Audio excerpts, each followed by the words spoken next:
어느 가을의 초입 경기도 외곽에 위치한 작은 마을에 사는 은영은 친구들과 함께 주말에 캠핑을 가기로 했다. 그들이 정한 캠핑 장소는 오래전부터 저주받은 숲이라 불리는 곳으로, 과거 이곳에서 자주 미스터리한 사건이 발생하곤 했다. 하지만 젊은 학생들인 그들에게 그런 이야기는 오히려 호기심을 불러일으킬 뿐이었다. 준비를 마치고 토요일 아침, 은영과 친구들은 자동차 2대에 나눠 타고 캠핑장으로 향했다. 거기서 1박을 하기로 했기에 각자 텐트와 음식 그리고 기타 캠핑 장비들을 챙겨 길을 나섰다. 캠핑장에 도착했을 때 이미 해가 저물어가고 있었다. 주변을 둘러보니 다른 사람들 또한 캠핑을 즐기고 있어 조금 안심이 되었다. 그날 밤 친구들은 함께 모닥불을 피워놓고 숯불에 구운 고기를 먹으며 간단한 게임을 했다. 술래잡기 같은 유치한 놀이를 하면서도 모두 즐거워했고, 도중에 자연스럽게 공포 이야기가 흘러나왔다.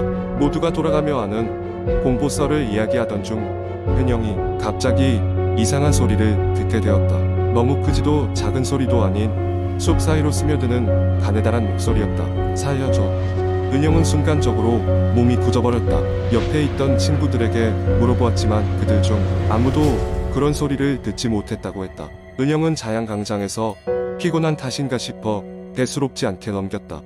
그러나 그날 밤 텐트에서 자고 있는 동안 그 소리는 더욱 또렷해졌다. 이제는 그 목소리가 문 앞에 서서 은영을 부르는 것만 같았다. 다음 날 아침 은영은 잠에서 깼지만 불안한 기분은 가시지 않았다. 그녀는 혼자 텐트 밖으로 나가 주변을 둘러보았다. 어둠 속에서 무슨 일이 있었을까 하는 불안감이 피어올랐지만 아직 친구들이 자고 있기에 그냥 자리를 뜨기 어려웠다. 다른 친구들이 일어나기 시작할 즈음에 은영은 어제 밤에 있었던 일을 전했다. 친구들은 이를 농담으로 받아들이며 웃어넘겼지만 모두가 조금씩 은영의 불안을 느낄 수 있었다. 그러던 중 캠핑장 구석에서 무언가 반짝이는 것이 눈에 들어왔다. 그것은 하얀 전이었다. 누군가 일부러 남기고 간 것처럼 나뭇가지에 걸려 있었다.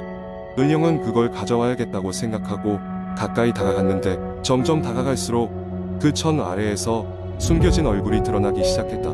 그것은 더없이 창백하고 섬찟한 여성의 얼굴이었다.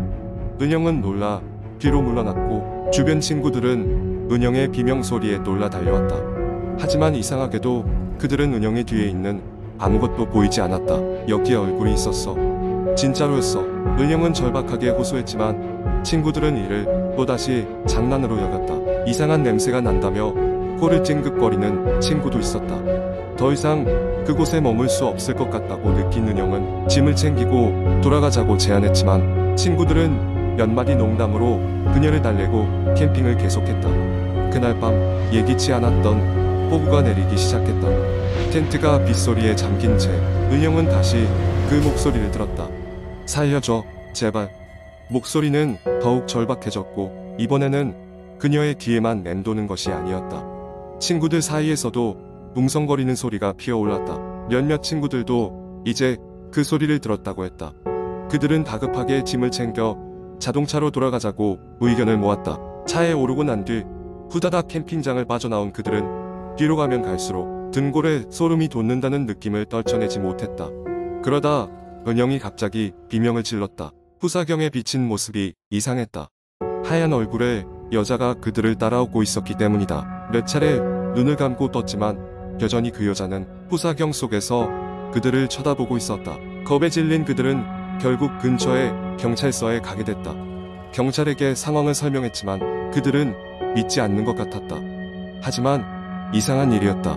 은영과 친구들은 각자 증언했음에도 경찰은 그 지역에 전에 그런 사건이 없었다며 내용을 무시하는 듯했다. 그리고 며칠 뒤 은영은 여전히 그날의 기억에서 벗어나지 못하고 있었다. 그녀는 결국 그 캠핑장에 얽힌 소문에 대해 조사하기 시작했다.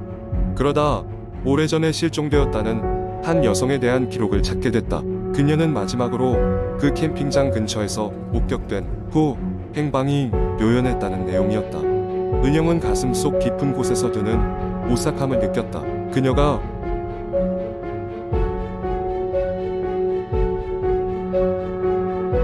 그 하얀 얼굴의 여자는 과거에 그곳에서 시험된 여성이었을지도 모른다는 생각이 강하게 들었다. 그 후로 은영은 캠핑을 삼가고 그 사건에 대해 입 밖에 내지 않았다. 그러나 가끔 어두운 밤이 되면 여전히 그 목소리가 그녀를 부르는 것만 같았다. 그 소리는 마치 끝없이 그녀를 떠도는 영혼의 외침처럼 들렸다.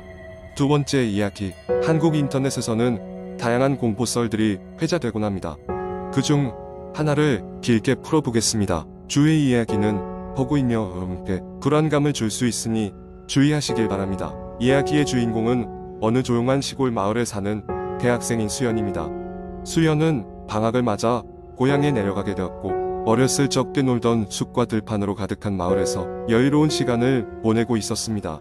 그런 수연에게는 매일 밤이면 무언가 신비로운 일들이 일어난다는 오래된 마을의 전설이 기억났습니다. 그 이야기는 숲 깊은 곳에 있는 잊혀진 길이라는 곳과 관련이 있었지요. 몇몇 주민들은 잊혀진 길을 따라가다 보면 숲 한가운데에 있는 오래된 폐가에 도착할 것이라고 말했습니다. 하지만 아무도 그곳에 대해 정확히 아는 사람은 없는 듯 보였습니다. 그것은 마치 마을의 금기와 같은 존재였습니다. 하지만 호기심 많은 수연은 그 전설을 직접 확인해 보고 싶다는 생각에 사로잡혔습니다. 어느 날 밤 수연은 손전등과 배낭을 챙겨 잊혀진 길을 찾아 나섰습니다. 달빛이 희미하게 비추는 가운데 수연은 끝없이 이어지는 나무 사이로 난좁고 낯선 길을 걸어갔습니다. 밤의 정적 속에서 작게 들리는 자신의 발걸음 소리 외에는 아무 소리도 들리지 않았습니다. 그렇게 한참을 걷다 보니 숲속이 갑자기 트이고 전설 속의 폐가가 서서히 모습을 드러내기 시작했습니다. 폐가는 몹시 낡아 보였으나 둥그런 창문과 무너져 내린 벽들이 어딘가 기묘한 매력을 풍기고 있었습니다. 수연은 숨을 고르며 용기를 내어 서서히 폐가의 문을 밀어 열었습니다. 문이 삐걱 소리를 내며 열리자 차가운 바람과 함께 먼지가 일어나며 내부를 드러냈습니다. 수연의 손전등 불빛이 비춘 곳에는 낡은 가구들과 오래된 그림들이 남아 있었습니다. 그러나 그것은 시작에 불과했습니다. 수연이 발을 들이자마자 갑자기 문이 쾅 소리를 내며 닫혔고 낡은 집은 어둠 속에 잠기게 되었습니다. 순간 수연은 등 뒤에서 무언가의 시선이 느껴졌습니다. 숨을 죽인 채 뒤를 돌아보았지만 아무것도 보이지 않았습니다. 그저 오래된 그림들이 희미하게 벽에 걸려 있을 뿐이었습니다. 갑자기 그림들 중 하나가 움찔하며 움직이는 것처럼 보였습니다. 그것은 분명히 착시일 것이라 생각하며 가까이 다가갔지만 순간 그림 속 인물의 눈이 자신을 똑바로 바라보는 듯한 착각에 빠지게 되었습니다. 두려움에 휩싸인 수연은 그 자리를 벗어나기 위해 발걸음을 재촉했습니다. 그 순간 폐가의 바닥 밑에서 희미하지만 분명한 소리가 들려오기 시작했습니다. 그것은 마치 벽을 긁어대는 듯한 소리였고 점차 가까워지는 듯 했습니다. 수연은 본능적으로 집을 빠져나가려 했지만 어둠 속에서 날카로운 웃음소리와 함께 시야가 흐려지기 시작했습니다. 마침내 수연은 정신을 차렸을 때 이미 숲속의 한복판에 서 있었습니다. 손전등은 여전히 손에 쥐어져 있었고 그녀의 심장은 미친 듯이 뛰고 있었습니다. 폐가에서 도망쳐 나왔지만 여전히 그 소리와 웃음소리가 귓가에 맴돌았습니다. 마을로 돌아온 그날 밤 이후로 수연은 밤이면 그날 들렸던 웃음소리와 시선을 느끼며 잠을 설치기 시작했습니다. 그리고 그녀는 알게 되었습니다. 잊혀진 길의 전설은 그저 전설이 아니라는 것을, 그 폐가는 단순한 폐가가 아니라는 것을 말입니다. 마을에서는 이를 아는 이들이 아무도 없었지만 수연은 더 이상 혼자가 아니었습니다. 그 후로도 그녀는 그림의 인물들이 잠에서 불러일으키는 소리를 듣게 되었고 그 소리가 점점 더 강해져 왔습니다. 그녀는 더 이상 그 마을에 머물 수 없다는 것을 깨닫고 결국 고향을 떠나기로 결심합니다. 하지만 잊혀진 길의 전설은 그녀를 쉽게 놔주지 않을 것이라는 실감을 하면서 말입니다. 여기까지가 수연의 이야기입니다. 언제 어디서든 과거의 전설과 마주할 준비가 되어 있지 않다면 그저 조용히 일상을 살아가라는 메시지를 전하는 이야기입니다. 세 번째 이야기. 어느 늦은 여름밤 나는 서울 외곽에 위치한 작은 시골 마을의 외갓집에 머무르고 있었다. 그 마을은 오래된 전설과 이야기가 전해지는 곳으로 어릴 적부터 외갓집을 방문할 때마다 할머니는 항상 해 질 무렵이면 밖에 나가지 말라고 경고하고 하셨다. 그곳에는 오랫동안 사람들을 두려움에 떨게 했던 묵은 종 이야기가 전해지고 있었다. 전해지는 바에 의하면 종은 한 사찰의 오래된 종소리로 그 소리가 들리면 안개가 마을을 덮고 그 누구도 돌아오지 못한다고 했다. 마을 사람들은 그 소리를 들으면 즉시 문을 닫고 아무리 누가 문을 두드리더라도 열어주지 말라고 서로 경고했다. 사람들은 그 소리가 한때 번성했으나 지금은 폐허가 된 사찰의 종소리라고 믿었다. 그날 밤 나는 외갓집 마당에서 시원한 바람을 맞으며 정자에 앉아 있었다. 어두워질수록 주변은 어두컴컴하게 변했고 나 홀로 신문을 읽으며 시간을 보내고 있었다. 갑자기 찬바람이 불어왔고 먼 곳에서 낮은 종소리가 울려 퍼졌다. 처음에는 그냥 지나가는 바람 소리라고 생각했지만 점점 그 소리는 더욱 명확하게 다가왔다. 나는 그 소리가 단순한 바람 소리가 아니었음을 깨닫고 깜짝 놀라 그 자리에 얼어붙고 말았다. 이윽고 종소리는 더욱 커졌고 그와 동시에 마을 주변에 희미한 안개가 깔리기 시작했다. 나는 당황하여 재빨리 집 안으로 들어가 문을 잠그고 창문을 닫았다. 창문 밖으로는 자욱한 안개 속에서 무언가가 어렴풋이 움직이는 것이 보였다. 할머니의 말씀대로 나는 그 무엇도 가까이 하지 않기로 결심했다. 하지만 그때 문이 천천히 두드려지는 소리가 들려왔다. 분명 나 말고는 집안에 아무도 없었기에 심장이 멎을 것만 같았다. 조심스레 문 근처로 다가가 귀를 기울여 보니 어느새 낯익은 목소리가 들려왔다. 마치 익숙한 가족의 목소리처럼 들렸지만 그들의 목소리는 약간 어딘가 이상하게 뒤틀려 있었다. 문 좀 열어줘. 여긴 너무 추워.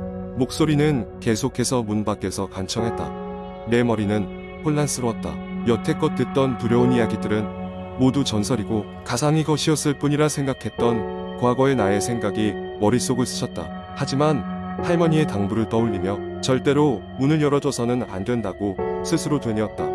이후에도 그 목소리는 한참이나 집요하게 문 밖을 두드리며 나를 깨려 했다. 몇 시간이 지나 안개가 걷히자 종소리와 목소리도 사라졌다. 그리고 나는 더 이상 두드리는 소리도 들리지 않음을 깨달았다. 내일이 밝자 나는 할머니께 전날 밤에 있었던 일을 말씀드렸다. 할머니는 심각한 표정으로 나를 바라보며 고개를 끄덕였다. 그 종소리는 많은 이들을 유혹해 결국엔 어디론가 끌고 가버리곤 하지. 내가 문을 열지 않아 다행이구나. 그 사건이 있고 나는 다시는 그 촌을 쉽게 찾을 수 없었다.